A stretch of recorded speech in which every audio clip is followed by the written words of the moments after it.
मौत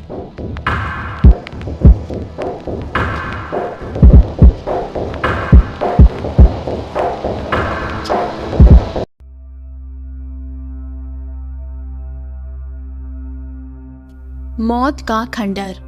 आधी रात का वक्त था। गांव के सभी लोग गहरी नींद में सो रहे थे। केशव रात के वक्त अपने खेतों की सिंचाई करने की तैयारी कर रहा था, मगर उसकी पत्नी छाया उसे जाने से रोक रही थी। छाया ने कहा, अगर आपको अपने खेतों की सिंचाई करनी है तो आप सुबह चले जाइए ना। आधी रात को जाने की क्या जरूरत है?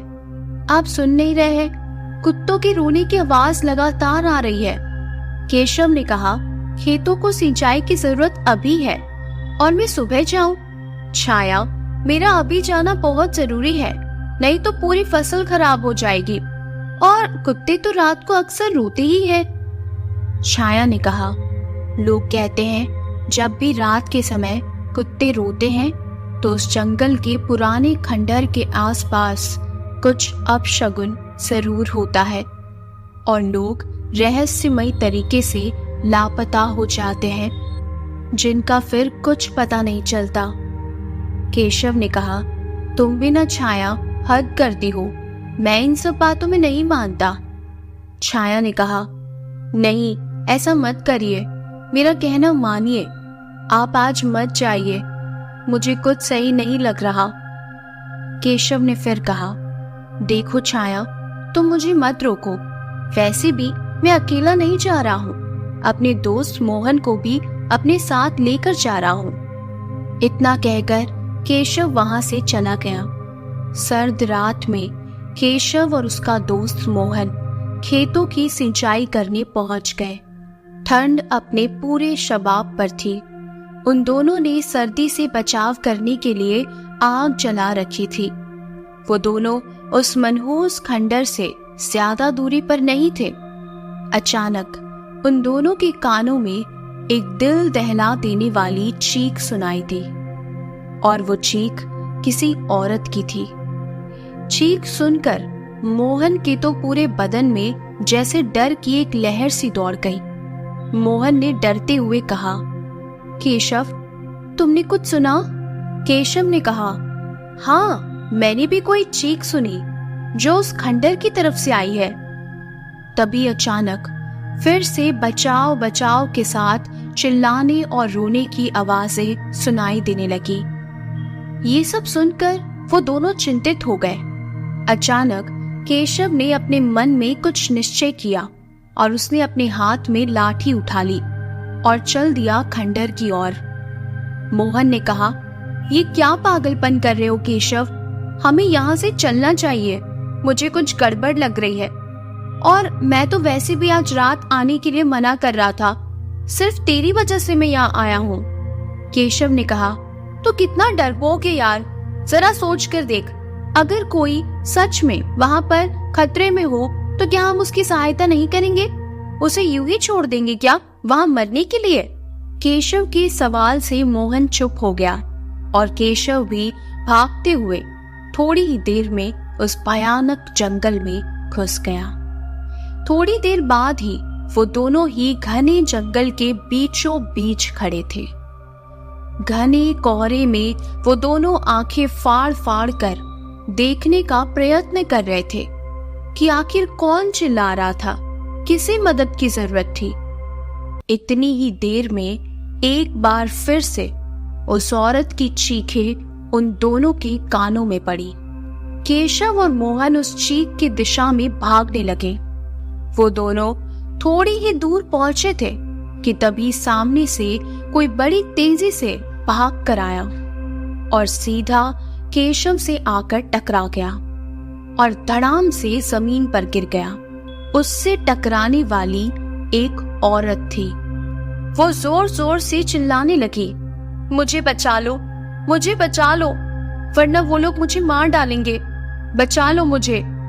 इतना कहते ही वो औरत बेहोश हो गई। केशव को कुछ समझ नहीं आया। वो मोहन की तरफ देखते हुए बोला, मोहन, जा जल्दी से पानी लेकर आ, इसे होश में लाना होगा, ये तो बेहोश हो गई है। तभी मोहन ने कहा, होश में आओ केशव, मुझे कुछ ठीक नहीं लग रहा। तो जरा गौर करके तो देख, इतने सुनसान जंगल में इस औरत के अलावा और कोई इंसान मौजूद ही नहीं है। भला इस भयानक जंगल में ये औरत अकेली क्या कर रही थी? मुझे कुछ सही नहीं लग रहा, कुछ तो गड़बड़ जरूर है। तू चल यहाँ से। तभी केशव ने कहा, ठीक है, अगर तू नहीं जाएगा तो फिर मैं चला जाता हूँ। मोहन ने कहा, ठीक है यार, मैं जाता हूँ। मोहन पानी लेने वहां से चल पड़ा। वहां से थोड़ी दूर ही वो मनहूस खंडर मौजूद था, जिसके पास ही एक पुराना कुआं था।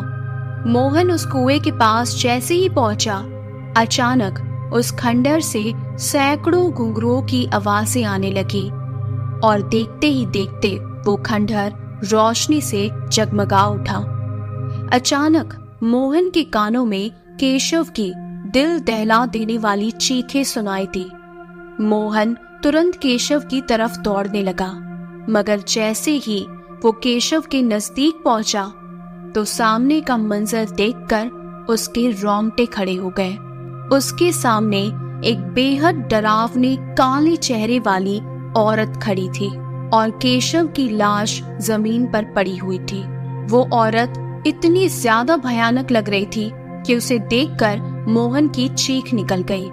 मोहन वहां से भागे उससे पहले ही वो औरत उसकी तरफ आगे बढ़ने लगी। मोहन वहां से भागना चाहता था, लेकिन जैसे उसका शरीर जम सा गया था। उस औरत का चेहरा बेहद भयानक था, इतना भयानक कि मोहन उसे देखकर बहुत ज्यादा डर गया और डर के मारे सदमे से मोहन की मौत हो गई। और मोहन की भी एक दिल दहला देने वाली चीख उस सन्नाटे को चीर गई। दूसरे दिन केशव और मोहन के लापता होने की खबर जंगल में आग की तरह फैल गई। गांव के एक व्यक्ति ने मुखिया जी से पूछा, मुखिया जी, अब बस बहुत हो गया। जब जब इस गांव में कुत्ते रोते हैं तब तब कुछ न कुछ अपशगुन जरूर होता है। यहाँ के रहने वालों के गायब होने की वारदातें हमारे बाप दादा के जमाने से चलती आ रही है और हम कुछ भी नहीं कर पा रहे। आखिर कब तक हमारे गांव के लोग उस खंडर के पास रहस्यमय ढंग से गायब होते रहेंगे? तभी मुखिया ने कहा, तुम्हें क्या लगता है, क्या मुझे इसकी चिंता नहीं है? उस खंडर को तोड़ने की कोशिशें 1000 बार की गई है और जब भी उस खंडर को तोड़ा गया तो दूसरे दिन ही वो खंडर खुद ब खुद अपनी जगह स्वयं बन जाता है। उस व्यक्ति ने कहा, तो फिर इसका मतलब तो यही है कि हम सबको अब इस गांव को छोड़ देना चाहिए, क्योंकि इस राज से पर्दा तो अब कभी नहीं उठेगा। मुखिया जी ने कहा, बहुत से तांत्रिक और बाबाओं ने पता लगाने की कोशिश की, लेकिन वो पता नहीं लगा पाए। कुछ ने तो अपनी जान भी गंवा दी, लेकिन इस बार मैंने बहुत पहुंचे हुए तांत्रिक बाबा को बुलाया है। कहते हैं वो इतने शक्तिशाली है कि भूतकाल और भविष्य में भी आसानी से आ जा सकते हैं। तभी गांव वालों के कानों में एक तांत्रिक बाबा की आवाज सुनाई दी, अलग निरंजन। वो तांत्रिक बाबा मुखिया के नजदीक आकर खड़े हो गए। मुखिया ने हाथ जोड़कर उन बाबा को सारी स्थिति बताई। कहानी को आगे बढ़ाने से पहले मेरी एक छोटी सी रिक्वेस्ट है। मेरा चैनल नया है, अगर आपको मेरी कहानियाँ, मेरा वीडियो पसंद आता है तो प्लीज मेरे चैनल को जरूर सब्सक्राइब कीजिए। आपका एक सब्सक्राइब मुझे बहुत ज्यादा सपोर्ट कर सकता है। चलिए अब कहानी को आगे बढ़ाते हैं। तांत्रिक बाबा ने कहा, रात बहुत हो गई है, ये सही समय है, चलो मेरे साथ। और हाँ, इस गांव में जिसके पास जितना पेट्रोल हो वो सब ले लो और सारे गांव वाले इकट्ठा होकर मेरे साथ उस खंडर पर चलो। इतना कहकर सभी गांव वाले बाबा के साथ उस खंडर में चले गए। तांत्रिक बाबा ने अपनी आंखें बंद कर ली और तांत्रिक बाबा की आंखें बंद करते ही तेज हवाएं चलने लगी। कुछ देर बाद अचानक बाबा ने अपनी आंखें खोली और उन्होंने कहा, अलग निरंजन। मुखिया ने कहा, क्या आपने अपनी दिव्य दृष्टि से कुछ देखा है बाबा? तांत्रिक बाबा कहने लगे, हाँ मुखिया, मैंने देखा, मैंने भूतकाल में जाकर सब कुछ देखा। फिर तांत्रिक बाबा चीख कर कहने लगे, बहुत ही खतरनाक चुड़ैल है वो। कई वर्षों से यहाँ के लोगों को मार कर उनके शरीर के मांस के साथ साथ उनकी हड्डियां तक खा जाती है वो। तांत्रिक बाबा की बात सुनकर सभी गांव वालों की आंखों में दहशत झलकने लगी। फिर तांत्रिक बाबा ने आगे बताना शुरू किया। ये अंग्रेजों के जमाने की बात है।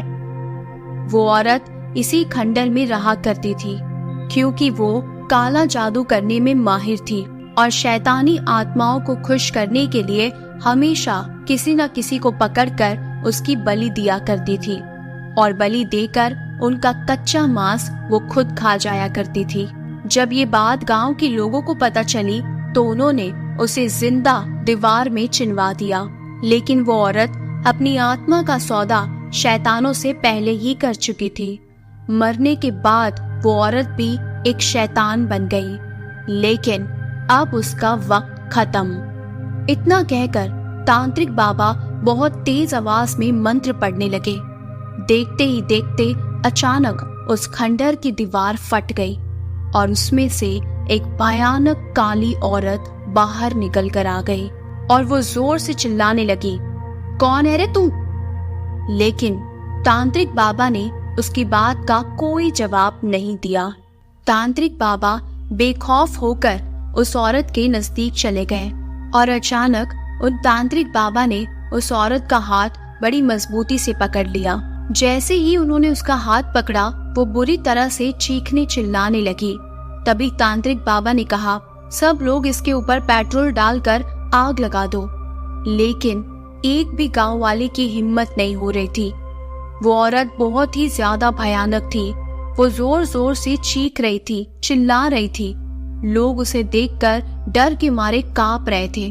तभी तांत्रिक बाबा ने कहा, तुम लोग डरो मत। अगर आज तुम लोगों ने इसे नहीं मारा तो ये तुम में से एक को भी जिंदा नहीं छोड़ेगी। अगर मौत को गले नहीं लगाना चाहते तो जल्दी से इस पर पेट्रोल डालकर आग लगा दो। उसके बाद सभी गांव वाले अपनी जान की फिक्र करते हुए उसके ऊपर पेट्रोल डालकर आग लगा देते हैं और देखते ही देखते वो काली औरत जलने लगती है। वो भयानक तरीके से चीखने चिल्लाने लगती है, लेकिन कुछ ही समय बाद वो शांत हो जाती है और एक काले धुएं के रूप में वहां से गायब हो जाती है और वो मौत का खंडर हमेशा के लिए अपने आप ही टूटकर नीचे गिर जाता है। तो कैसी लगी आपको ये कहानी? मुझे कमेंट करके जरूर बताइएगा। अगर आपको कहानी पसंद आई है तो वीडियो को लाइक और चैनल को सब्सक्राइब जरूर कीजिएगा।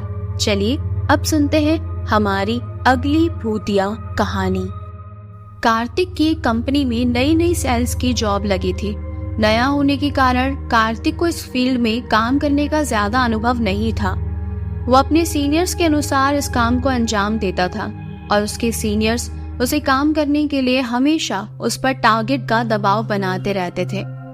ऐसे ही एक शाम को उसके सीनियर का कॉल आया और उसे कंपनी के सामान की मार्केटिंग के लिए शहर की एक अजीब सी सुनसान जगह जाने के लिए कह दिया। उसने घड़ी की ओर देखा तो शाम के 5 बज रहे थे और बाहर मौसम काफी खराब था। घने बादलों के कारण ऐसा लग रहा था मानो रात हो चुकी हो। साथ ही साथ तेज बारिश भी शुरू हो गई थी। कार्तिक वहां जाता तो उसे लौटने में देर रात हो जाती। ये सोचकर उसने अपने सीनियर से कहा, सर मेरे हिसाब से इतने देर वहां जाना ठीक नहीं है, मैं कल चला जाऊंगा ना। दूसरी ओर से उसका सीनियर गुस्सा होकर बोला, देखो सेल्स वाले बंदे समय नहीं देखा करते और वैसे भी इस फील्ड में बहुत ज्यादा कंपटीशन है। अगर तुम्हें परेशानी हो रही है तो मैं किसी और को भेज देता हूँ, उसका टारगेट पूरा हो जाएगा। टारगेट के बारे में सोचकर कार्तिक ने जाने के लिए हाँ कर दिया। हैरान परेशान सा वो तेज बारिश में अपनी बाइक से शहर की उस सुनसान जगह भीड़ भाड़ वाली सड़कों से निकलकर आखिर पहुंच ही गया। ये एरिया भी लोगों की आवाज से हर वक्त रोशन रहता था, मगर आज खराब मौसम और तेज बारिश के कारण दूर दूर तक उसे कोई इंसान नजर ही नहीं आ रहा था। वो जल्दी जल्दी अपनी बाइक चलाकर अपनी साइट पर पहुंच गया, मगर वहां पर कोई भी नहीं था। जिस मैनेजर से कार्तिक को मिलना था वो आज खराब मौसम होने की वजह से जल्दी ही अपना काम खत्म करके अपने घर चला गया था। अब कार्तिक को खुद पर ही गुस्सा आने लगा। वो सोचने लगा, अबे यार, मैं कॉल करके क्यों नहीं आया। उस वक्त रात के 10 बज चुके थे। बाहर अभी भी तेज बारिश हो रही थी।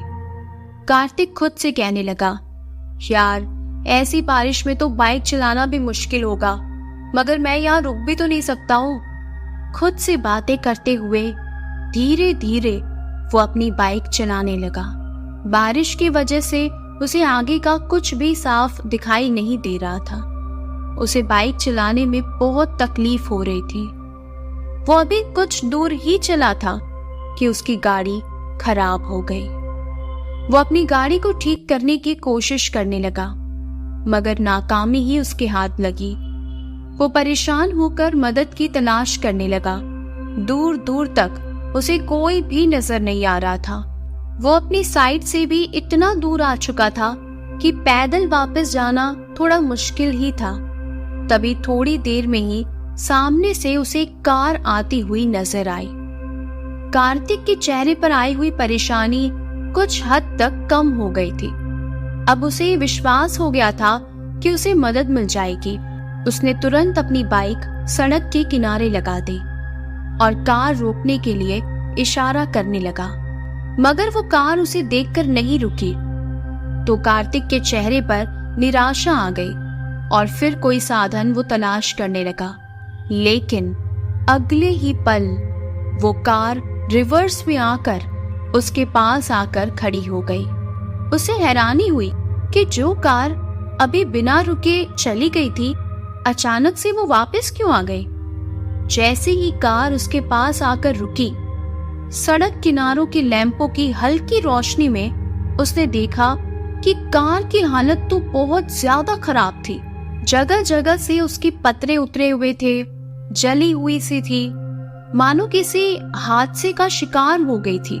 उसे इस कार को देखकर बहुत अजीब सा महसूस हो रहा था, मगर फिर अचानक ही न जाने उसे क्या हुआ, वो सम्मोहित सा हो गया।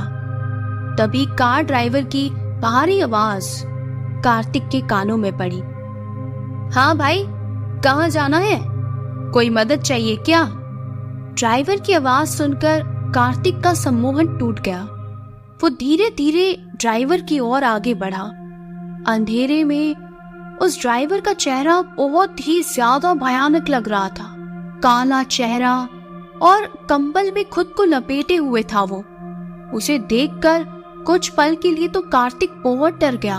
उसके शरीर में ठंड के कारण कपकपी सी भी होने लगी थी।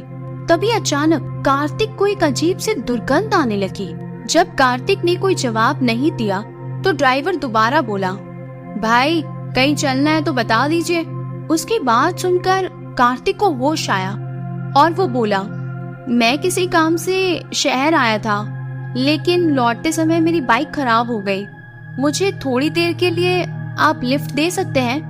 ड्राइवर ने कहा, भाई हम तो यहाँ पर मदद करने के लिए ही हैं। आगे तो जगह नहीं है, पीछे बैठ जाओ। ये कहकर वो ड्राइवर अजीब तरीके से हंसने लगा। अंधेरे वीरान में कार्तिक को इस तरह की हंसी बहुत अजीब लग रही थी, मगर उसे मदद की बहुत जरूरत थी। इसीलिए उसके कहने पर कार्तिक पीछे की सीट पर बैठ गया। बैठकर उसने देखा कि वहां पर एक बुजुर्ग आदमी और उसके साथ एक छोटा बच्चा और एक महिला घूंघट ओढ़कर बैठी हुई थी।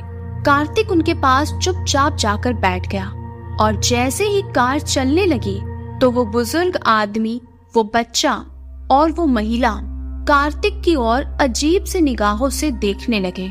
उनकी सफेद आंखें कार्तिक के मन में भय पैदा कर रही थी।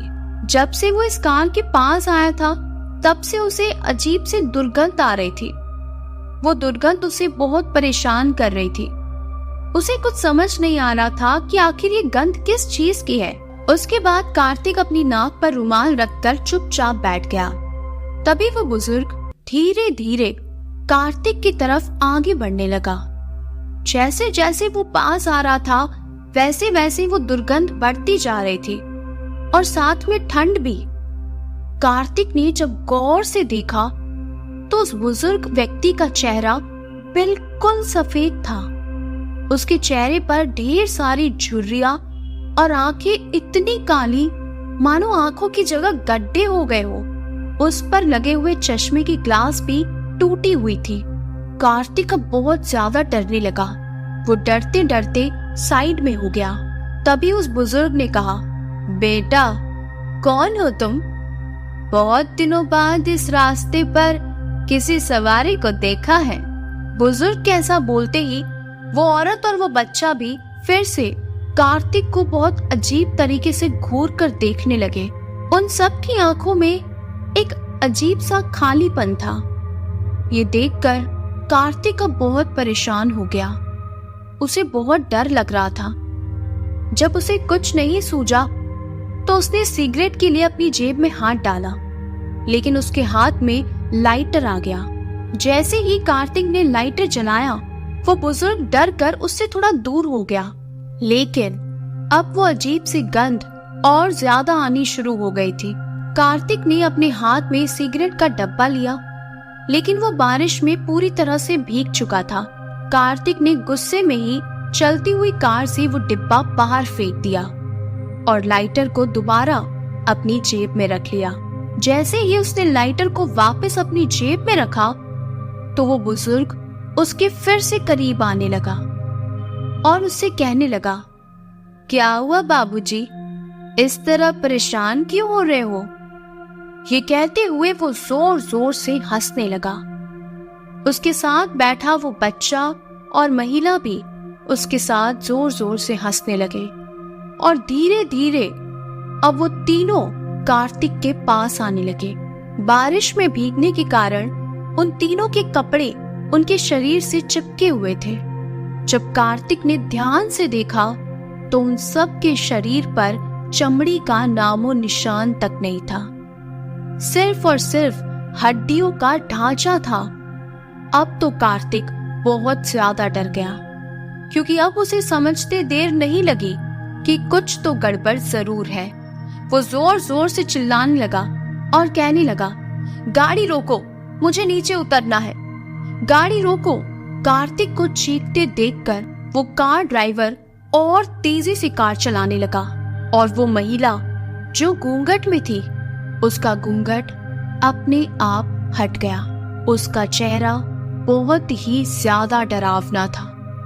जगह जगह से उसका चेहरा जला हुआ था। देखते ही देखते वो लोग बहुत ज्यादा भयानक दिखने लगे और अचानक से कार रुक गई। कार के रुकते ही कार्तिक डर के मारे दरवाजा खोलकर कार से बाहर निकल गया, लेकिन अचानक से वो तीनों कार से बाहर निकले और उन तीनों के शरीर जलने लगे। वो जलते हुए लोग धीरे धीरे कार्तिक के पास आ रहे थे।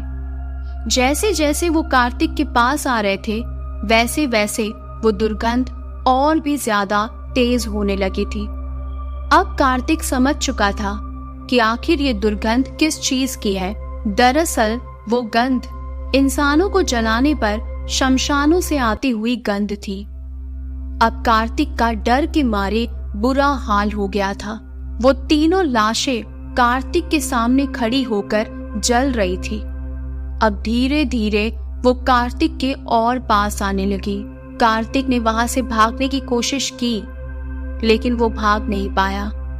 उसके पैर वहीं जम गए और अचानक जैसे ही वो तीनों कार्तिक के बिल्कुल पास आए कि कार्तिक का शरीर भी जलने लगा। अगली सुबह मौसम बिल्कुल साफ हो गया था। सड़क पर लोगों का आना जाना शुरू हो चुका था। तभी लोगों को एक लाश दिखाई दी जो एक बाइक के पास पड़ी थी। वो लाश और किसी की नहीं बल्कि कार्तिक की ही थी और वो लाश बुरी तरह से जल चुकी थी। कार्तिक की लाश के आसपास खड़े लोग कह रहे थे, लगता है सालों पुराना कार जलने का हादसा कल रात दोबारा हो गया, लेकिन इस आदमी की बाइक को तो कुछ भी नहीं हुआ है, सिर्फ इसका शरीर जला है। तो आखिर ये जला कैसे? कार्तिक की मौत का राज तो सिर्फ कार्तिक ही जानता था और वो उसकी मौत के साथ ही चला गया और कार्तिक की मौत लोगों के लिए एक रहस्य बनकर रह गई। तो कैसी लगी आपको ये कहानी, मुझे कमेंट करके जरूर बताइएगा। अगर आपको कहानी पसंद आती है तो वीडियो को लाइक और चैनल को सब्सक्राइब जरूर कीजिएगा। चलिए अब सुनते हैं हमारी अगली भूतिया कहानी। Pizza delivery boy. आज ऑफिस में काम थोड़ा ज्यादा होने की वजह से कार्तिक को घर पहुंचने में थोड़ी देर हो गई। घर आते ही कार्तिक ने अपना बैग एक तरफ रखा, टाई ढीली की और सोफे पर आराम से बैठ गया। कुछ देर बाद उसे भूख लगने लगी तो उसने सोचा आज बाहर से कुछ मंगवा लेता हूँ। उसने गूगल पर पिज्जा हब डालकर एक नंबर निकाला और फोन मिलाया। हेलो, मुझे बिग साइज पिज्जा चाहिए, क्या आप ला सकते हैं? जी सर, हम आपके ऑर्डर को शीघ्र ही डिलीवर कर देंगे। कृपया करके आप अपना एड्रेस बताइए। जी लिखिए, 104 गीता मेंशन, बागुली रोड। जी सर, हम 15 मिनट के अंदर ही आपका पिज्जा ऑर्डर डिलीवर कर देंगे। इतना कहते ही पिज्जा डिलीवरी बॉय ने अपना फोन कट कर दिया। कार्तिक सोचने लगा, इतनी जल्दी डिलीवर हो जाएगा? चलो मुझे क्या, अगर जल्दी आएगा तो जल्दी खा लूंगा और जल्दी सो जाऊंगा। ठीक 10 मिनट बाद बेल बजती है और आवाज आती है, पिज्जा सर। कार्तिक सोचने लगा, इतना जल्दी? कार्तिक ने उठकर दरवाजा खोला, पिज्जा डिलीवरी बॉय को अंदर बुलाया। आपने ही बिग साइज पिज्जा ऑर्डर किया था ना सर? हाँ जी, मैंने ही किया था। इतना कहकर कार्तिक पैसे देने के लिए अपना हाथ आगे बढ़ाता है और पूछता है, कितने हुए? सर, इसके कोई पैसे नहीं है, ये फ्री ऑफ कॉस्ट है। अरे ऐसे कैसे? मैंने कह दिया ना, पिज्जा बॉय ने चिल्लाकर बोला। अरे इतना गुस्सा क्यों हो रहे हो? जैसे ही कार्तिक ने उस पिज्जा डिलीवरी बॉय को देखा, वो जमीन से 4 फीट की ऊंचाई पर था और अब उसका चेहरा पहले जैसा बिल्कुल भी नहीं था। आधा काला और आधा खून से सना हुआ चेहरा वो इतना ज्यादा भयानक दिख रहा था कि कार्तिक को अपनी आंखों पर भरोसा नहीं हो रहा था। वो बहुत ज्यादा डर गया और उसने डरते हुए पूछा, कौन हो तुम? पिज्जा बॉय हूँ मैं। तुम यहाँ से चले जाओ। मैं तो चला जाऊंगा, पर तुम्हें भी मेरे साथ लेकर जाऊंगा। और इतना कहते ही एक ही पल में वो कार्तिक को लेकर वहां से गायब हो गया और उसके बाद कार्तिक लौटकर कभी नहीं आया। आखिर कार्तिक के साथ क्या हुआ किसी को पता नहीं चला।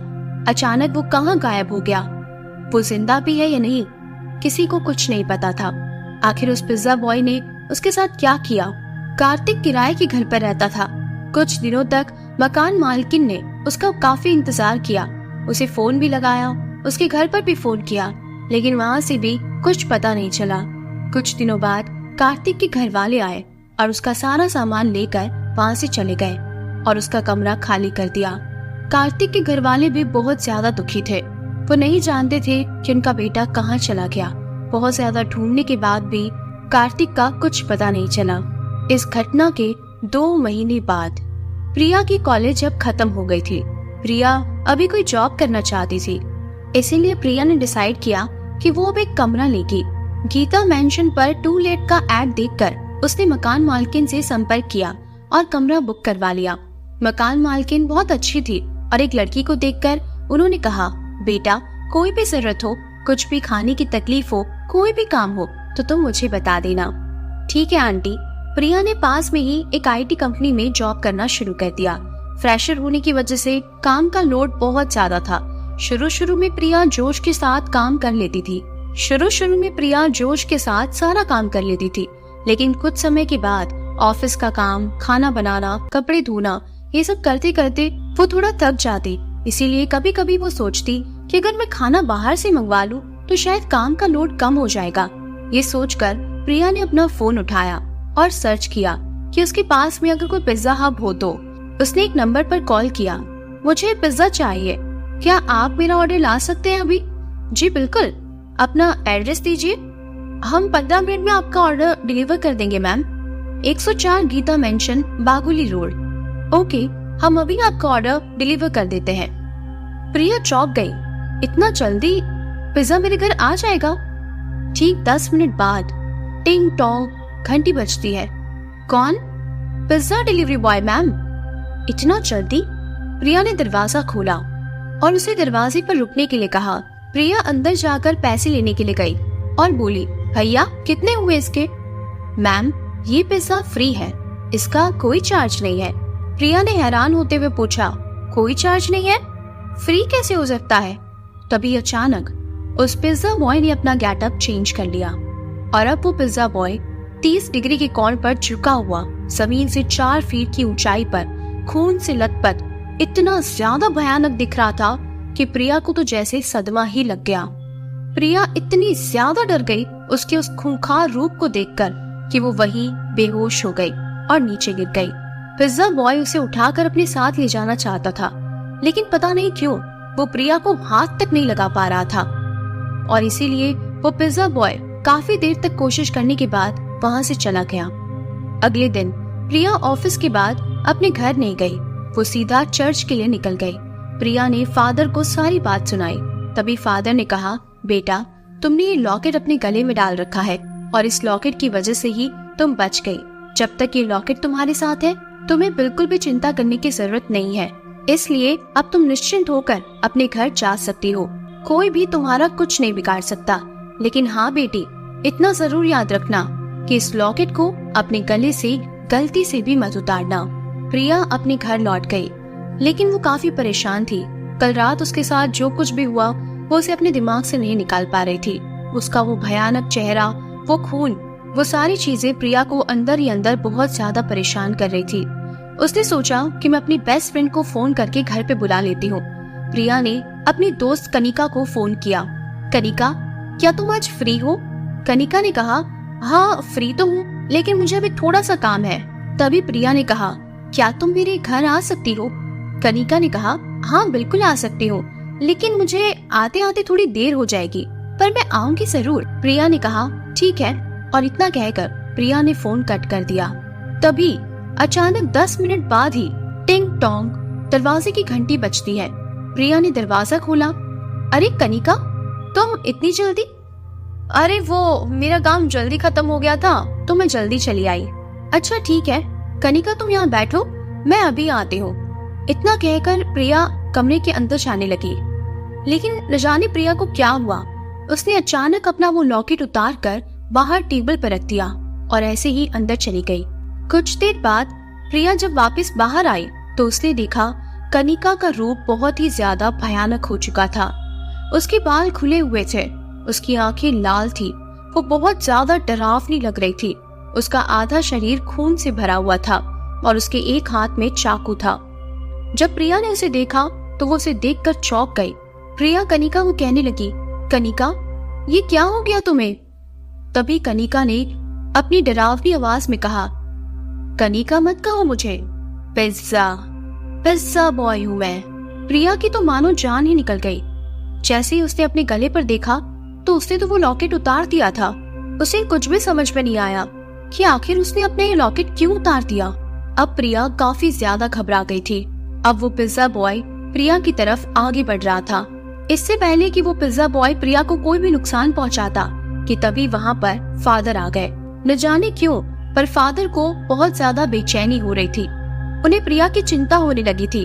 उन्हें ऐसा लग रहा था कि वो बच्ची खतरे में है और इसीलिए फादर तभी प्रिया के घर आ गए थे।